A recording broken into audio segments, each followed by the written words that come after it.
Kecelakaan ini terjadi di kilometer 7 Kecamatan Polewali Mandar. Kecelakaan bermula saat sebuah motor metik melaju kencang dari arah timur kota Polewali. Tepat di depan markas Kodim 1402 Polewali Mandar, sebuah motor metik lainnya tiba-tiba memotong jalan. Tabrakan pun tak dapat dihindarkan. 2 pengendara kritis dan 1 lainnya luka ringan, sementara 2 sepeda motor alami kerusakan parah di bagian depan. Para korban selanjutnya dibawa ke rumah sakit untuk mendapat perawatan medis. Yang ada di sama motor. Ada berapa orang tadi di sini Pak tergeletak? Yang lain di mana? Di sebelah sana. Berarti ada 3 orang ya? 3 orang. Gitu. Itu kondisinya bagaimana Pak itu? Yang satu parah ini. Oh, gitu. Yang mana Pak, kan ada cewek, ada apa? Ada laki-laki, ada yang mana yang lukanya?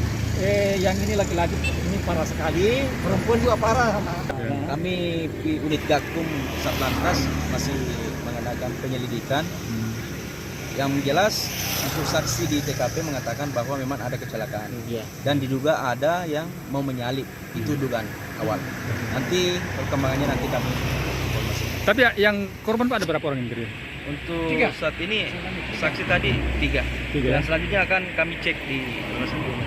Semua pengendara ini Pak, semua pengendara bermotor ya? Iya, Itu dibawa ke mana Pak? rumah sakit umum Hajian di Depok.